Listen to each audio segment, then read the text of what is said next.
Hey there, church family or visitors or, saints and ain'ts, whoever you are. We want to say hello. Welcome. Welcome. We are so glad that you decided to tune in for another installment of Living in the Word. How's everybody doing today? Doing good. Doing good. Absolutely. Absolutely good. Well, listen, I know you're going to be doing better after we get through going through today's topic as we continue our discussions on the reset. Before we do, a couple of quick announcements. Per usual, if you find this message to be a blessing, we want to know. Please tell us. Please. I'm not begging, but I'm asking if you could, if you could share, leave a comment, subscribe. We want to know how we can better serve you, and the only way we're going to know that is if we have your engagement. And so it would mean the world to us if you would do those things. And listen, let's say that you like it and you're like, I like this broadcast so much, I need to check out this church. Well, you just come on. Our church is located at Nineveh Missionary Baptist Church is located at 1067th Street North, Birmingham, Alabama, 35206. We're in the East Lake Woodlawn-ish community. Come on over. We absolutely love to have you. We have service on Sundays at 10 a.m. And then on Wednesdays, we have Wednesdays in the Word. It starts at 5:30 with our call-in prayer line. That number is 351-999-3535. And as you're on your commute, on your way to church, we have Bible study. It starts at 6 p.m. And then we also have the Exodus study where we're going a little bit deeper in the Bible. It starts at 7 p.m. Listen, you can get filled up on a Wednesday. You start at prayer at 5:30. By 8:30, you are at home. And listen, it's like the good old days. Y'all remember those days? Y'all remember Wednesdays and having spaghetti supper and fellowship hall? We want to feed your spirit the same way. So we absolutely love for you to have us. So those are our announcements. Let's go ahead and jump right in. We are continuing our discussion on the reset. We are discussing the reset as we've been doing since the beginning of 2023. Because I don't know about y'all, but after that daylight savings thing, you need to reset again. You need to refresh. They call it spring cleaning for a reason. They do. Wake us up. Wake us up. Mm-hmm. Well, last week we talked about how to execute. How to execute this plan that we're all these things that we're doing and we're learning and growing.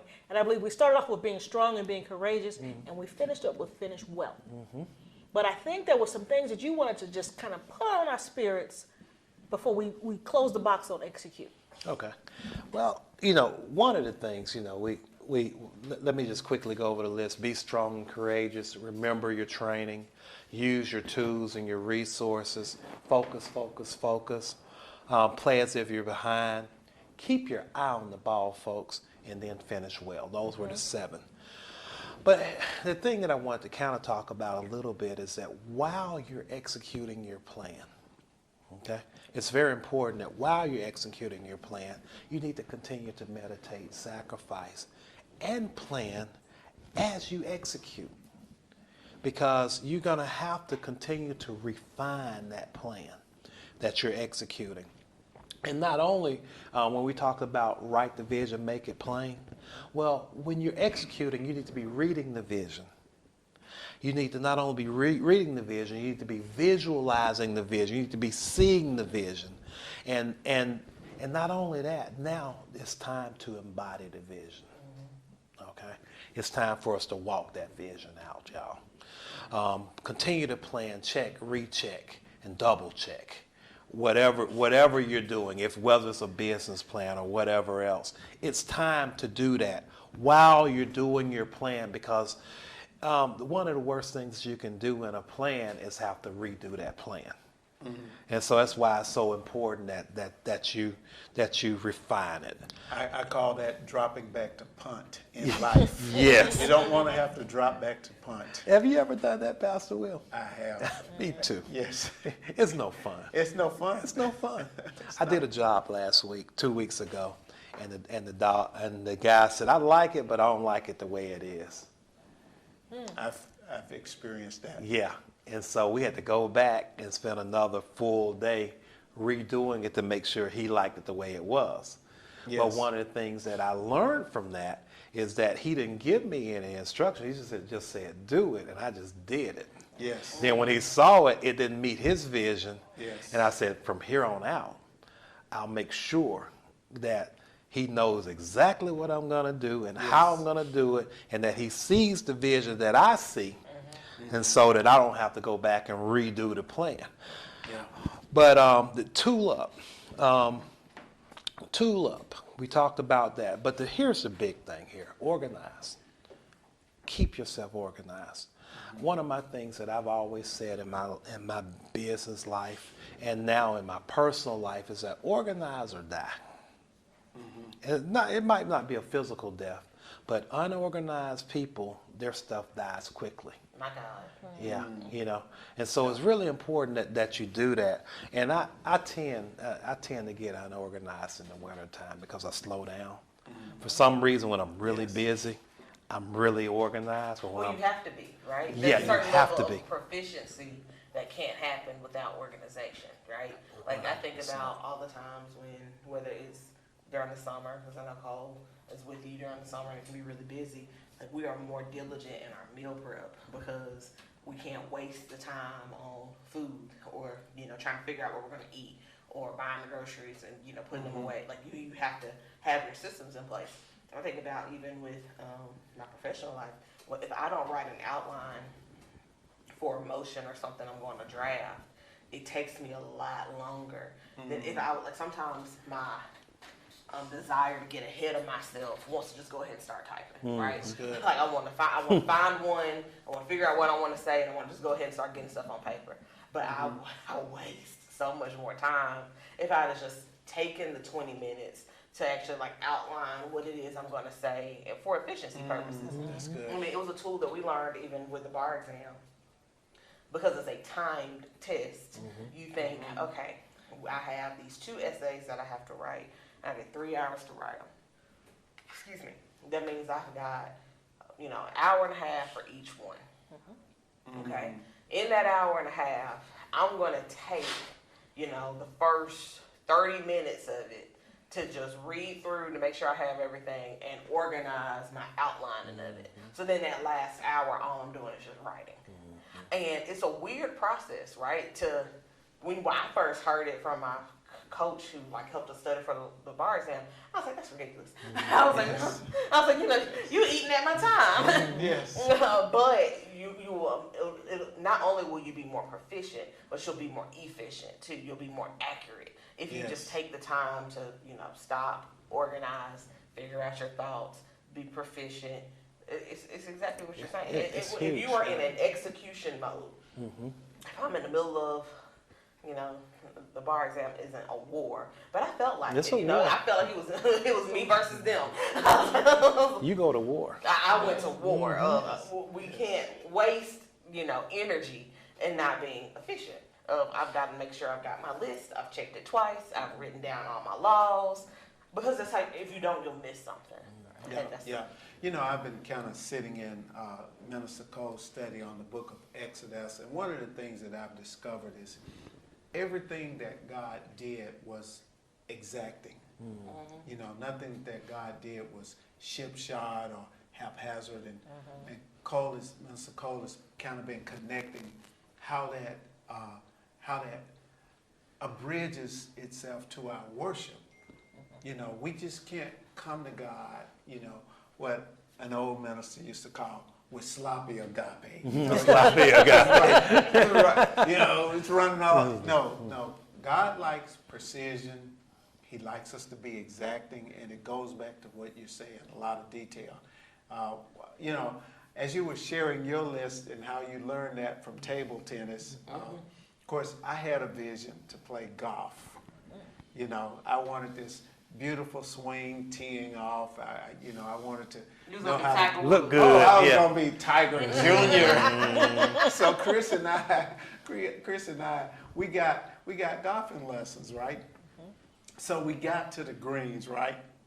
We got to the greens, and then the guy says, "You guys have your putters?"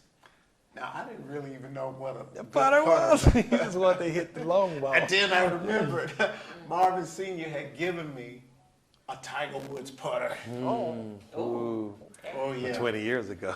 20 years. I pulled out that Tiger Woods putter, and even though I couldn't hit the ball, I was sure looking like I was on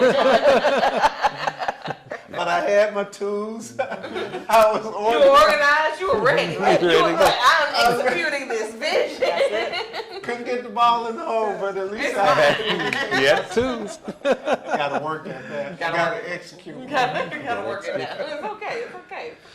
Well, the other part that we need to make sure that we do while we're executing our plan is that you've got to be willing to adapt. You know, to revisit, to resort, and if you have to redo. And in other words, you got to be flexible. Yeah. You know, there are some rigid things, but there are some things you're going to have to be able to adapt to and use the creativity that the Lord has given us. And my last thing that while you're executing is don't be a quitter. Don't quit. Just keep on going to the end. And if you won't quit, the Lord will see you through. Okay? And that's our execution. And that's in anything. That's in a diet. You know, you think about this thing. Lord, I've been fasting, and I told y'all that I wasn't good at fasting. What are you fasting? Sweets. You doing what now? Sweets. I did not know this. Yeah, sweets. I heard you share when we first got Yeah. here, before we started filming, that you had some victory. And I was about to ask Yeah. you, what have you been doing? Yeah. And I didn't have the courage because I felt like everything you lost, I found. Sweets. Yeah, not sugar, but sweets. So that's everything. Anything that's sweet. So you just drinking water. I'm just drinking water and eating a lot of salt. No, I'm not. I can't eat fruit because have sweet fruit taste. is sweet. Yeah. He's got This is a sacrifice. I'm really I'm really sacrificing. Cause see, I've given up sweets before, but see, I definitely ate my strawberry. Oh no, that's sweet. Not artificial sweet. No water, no Neo in the cooler in the water that don't have sugar in it. Sweets. I said if I'm gonna do it, it's gonna really be a sacrifice. My God. And Lord, it's a sacrifice. but I Don't quit. Don't quit. And I tell myself, Keeps his mind on Jesus. Yeah, That's don't the quit. purpose of fasting. that's the you whole know. purpose. When you get hungry, it causes you to focus on prayer and looking to the Lord. Let me tell you, I told Vanessa, we've talked about this, and I know we got to move on, is that I forget sometimes. And so I had gotten up and I put a lozenge in my mouth. As I was walking up to a customer house, and I thought about it, I spit it out. My God. Yeah. The dedication. Yeah, dedication. What kind of lozenge? It was just Like a honey lemon lozenge, but it was sweet. But it was sweet. And- It was sweet. yeah. It wasn't a menthol. Yeah. It wasn't. I believe that if you're gonna sacrifice, You gotta feel it. yeah, you gotta feel it, and it needs to be worth it. And this is tough for me. This is tough because I love sweets. I did not know this. Yeah, I love sweets, but I'm good. I feel better.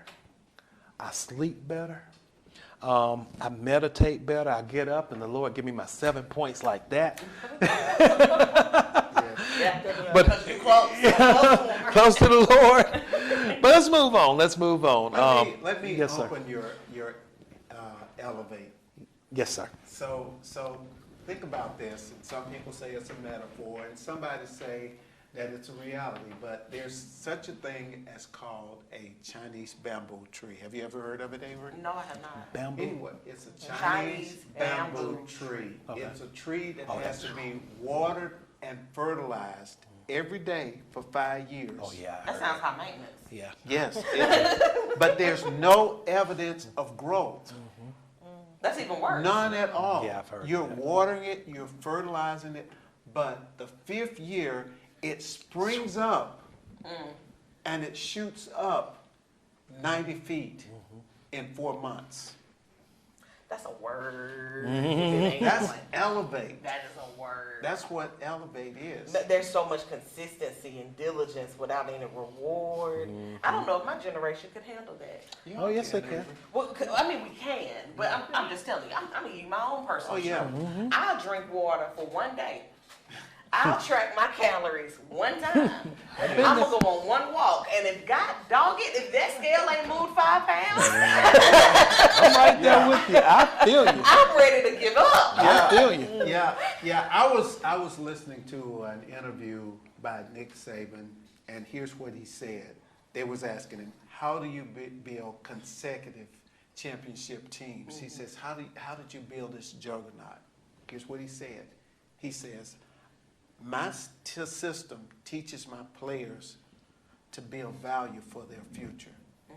It does. I can attest to that. So it's not immediate gratification. It's looking at the future. What it's going to take, not for what I want to feel right now, but what it's going to take for me in my future to elevate. That's so important. And you know what? That goes toward vision. You know, if sometimes even though it's far off, you need to be able to see it. Yes. And not only see it, you need to be able to keep it in front of you so that you'll have something to push toward. Yes. But here we go. We got 7 points, okay? Okay. I know I got, 17 minutes. We'll read your list so we can at least know what the 7 are in case we don't get to. Good idea. Okay. Let's read the list. Okay. The list starts right here with orientation, explanation, Yes. pollination, implantation, germination, then you get elevation, and then multiplication. Wow. That's Okay. good. No, those are the shuns, the 7 shuns. He's alliterating. Is he I trying, mean, is he trying to take pastor's position? Getting up there. I don't want to be a pastor nor a preacher. Barely is a deacon. Here we go. We'll start orientation. Orientation. We don't receive We it. don't receive We it at all. don't receive that. Orientation, y'all. Now, if we're going to elevate, first of all, we got to know who we are. Okay? And that's the orientation. We got to know who we are. We got to know whose we are. We got to know what we were planted here to do. And that's it. And you can use that, like I said, if I'm dieting, okay, for instance. And I know that sweets is my hard thing. I know me. Okay? So I need to stay away from sweets. Okay? If I'm trying to stay away from women, and I'm, if I was, single. Okay. Okay?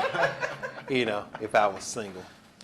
Good clarification. Yeah. If I was single, I need to maybe not stay away from women, but stay away from women that I might trip with. Okay?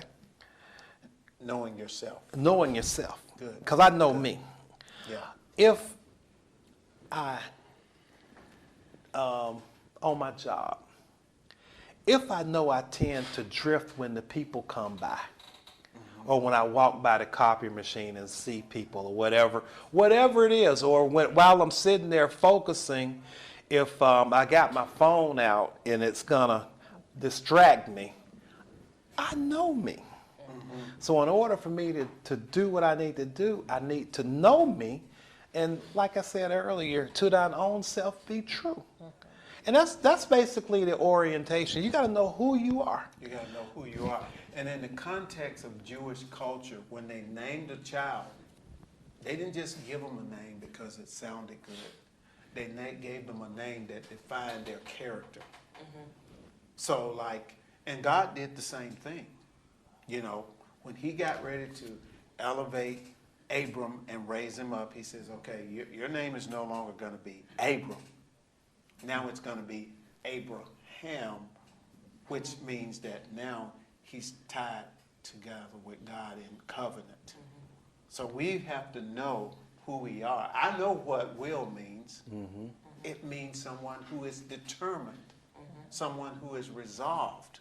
And so a lot of circumstances in life when I felt like giving up, I had to remember They named me Will. I know who I am. I know who I am. And the other part in our orientation is knowing what ground that you are put in or you need to plant in. Okay? It's so important that you understand that if you're going to start a business, that you plant that business in the right ground. You know, I remember guys told me, man, there's so many heating and air companies out there. Why are you going to start a heating and air company? Well, my response was, there are so many houses out there, there are not enough heating and air companies. Yeah. And so you know, for every house, I know that there's not a heating and air company. For every 10,000 houses, there might be. Yeah. And so I just want my 1,000 Yes. at the time. And so, Yeah, and so I wanted to comment because I'm wearing my God is Dope shirt. And when Sherrod Simpson came up with the idea to do this God is Dope branding, one of his closest friends told him, that's not a good idea. It won't sell to the Christian community. And so what he did was, because he had gotten this revelation apparently from God, because this was to connect with youth. You know, he wanted them to get the sense that God is cool, and of course we know dope is so powerful that it changes or shifts people's character. So that's what the shirt really represents. Oh, absolutely. I remember the first time my dad saw me in the shirt, because he's an alcohol and drug counselor. Yes. He's been one for, you know, almost 50 years, over 40 at least. You know, he was like, he was offended. Yes, And I yeah. was just like, oh, not 70s, Dad. Yeah, different though. 2020. I was like, we're doing Means something something different. different. It means something different now. We're taking our words back. Yes. But I absolutely understand that. You know, I was kind of thinking as we were talking about, Orientation. Excuse me, orientation. I almost said organizing. But as we were talking about orientation, I thought about in scripture, and I believe you kind of shared something with me earlier. I was looking at not only, I think you read the list, so orientation, but explanation. Because explanation also talks about you knowing who you are and why you are and those purposes. And I said, you know what? That made me think about when Jesus was tempted by Satan. So if we would turn to Matthew, the 4th chapter, and we start off in that first verse. I want to read a few of these scriptures, but it kind of drives a point home. It says, then was Jesus led up of the Spirit into the wilderness to be tempted of the devil. And when he had fasted 40 days and 40 nights, he was afterward and hungered. And when the tempter came to him, he said, if thou be the Son of God, If thou be the Son of God. say it like that. If thou be the Son of God, command that these stones be made bread.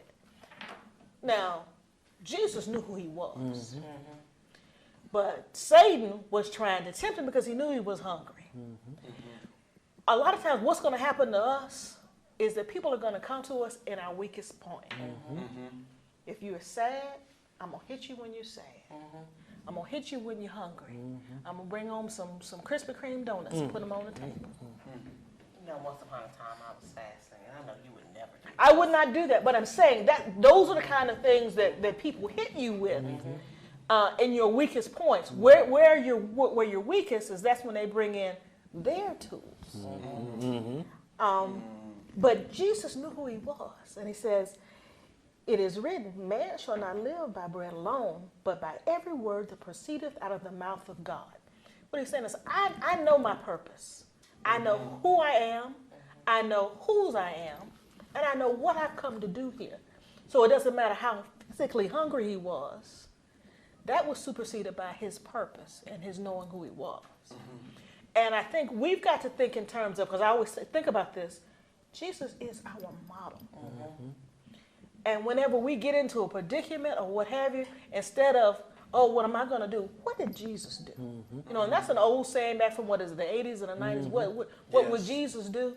But it's not what would he do? What did he do? And once we go back into our scriptures and we sacrifice and we read the vision, but we go back and we read it and understand what we're supposed to do. We're supposed to do what he did. We're supposed to know who we are, who we belong to, whose we are, why we're here, what our purpose is. Yes. And stay focused on that work. You know, I know we are close on time. and I saw our signal, but I just wanted to tie it together with this one thing. At the end of that section of scripture, so that's in Matthew chapter 4, verses 1 through 11, is when Jesus is tempted. The very next section is when Jesus begins his ministry. And that's the whole thing we're talking about right now. We're talking about elevation of, you know, when you are going through this resetting process, so to speak, like there is always an opportunity for growth on the other side of it. And so I think it's just something to keep us in mind that while we're going through the different things that we're doing to reset, we're meditating, we're organizing, we're getting our stuff together, but when we truly are about to elevate, and it's when as we're going through the elevation process even, it's like when we are orienting and when we are explaining and we're doing the other parts in order to really launch to our next level. Understand that that's part of it too. Part of it. That's part of it. And sometimes we don't see the desired outcome when God is grooming us for Right. that elevation, just as that Chinese bamboo tree. There was no evidence of growth. There was no evidence of anything that was going to shoot up. Just a lot of work. Just a lot of work. And sometimes that's the way we feel spiritually. I'm pouring a lot into this. I'm fasting. I'm misting my sweets. I'm doing this praying. I'm reading my word. I'm meditating. I'm sharpening my tools. But then when God gets ready, he says, now, you know, it's just like you said in the plant illustration. It first comes forth as a shoot, then a grain of ear, and then the full stalk of corn. That's good. Yeah, and Well, we're out of time. Huh? We are out of time. Well, we'll And finish listen, I hate being that person, but because I'm enjoying it too. It's good. But It's listen, good stuff. we love y'all. We are so glad you decided to tune in. I think this is a great point to say that if you are enjoying this message, you should absolutely leave us a comment. Tell us how we can better serve you and what you got out of today's message, and then make sure you come back next time as we continue our discussions on living in the Word. Bye for now. Amen.